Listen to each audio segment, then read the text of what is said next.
Psychologically आपने gas lighting से किस तरह से बचना। पहली चीज, ट्रस्ट ऑन योर इंट्यूशन। अपनी इंट्यूशन पे एतमाद करें। अगर आप गलत महसूस कर रहे हैं तो वो गलत है, क्योंकि आपकी बॉडी ने महसूस किया, आपके माइंड ने महसूस किया, आपके दिल ने महसूस किया। आप एक बड़े काबिल इज्जत, काबिल एहतराम शख्स है। आपको सही गलत, अच्छे बुरे की तमीज़ है, तभी आप इतना अरसा ज़िंदा रहें, तभी आप यहाँ तक पहुँचे।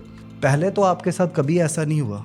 आप ये बात समझ लें, जो आपका दिल कहता है, जो आपका दिमाग कहता है, जो आपका जिस्म महसूस करता है, जो आपकी रूह आपको कहती है, वो सच है, वो झूठ नहीं है। आप भी एक हस्ती है, तो खुद पे यकीन रखें और अपनी जो है वो इंट्यूशन पे भी यकीन रखें। Second point, collect evidence. देखिए, नार्सिसिस्ट लोगों के साथ डील करते वक्त अगर आपको पता लग गया वो नार्सिसिस्ट है और गैस लाइटिंग कर रहे हैं, तो आपने एविडेंस कलेक्ट कर लिए। चैट्स लिखना शुरू करें, उनकी जो है चैट सेव करें, ठीक है। लिखें उन्होंने किस टाइम पे कब कहाँ क्या आपको बोला था, आपने कब कहाँ क्या उनसे क्या बात की थी, और अल्टीमेट जाके उन चीज़ों का सलूशन क्या था। आपने उस टाइम पे क्या फील किया था, वो आपको क्या कह रहे थे, अल्टीमेट जाके गुफ्तगू का एंड कहाँ पे निकला था, ठीक है ना, ताकि आपकी बेहतर रहनुमाई की जा सके। Third point,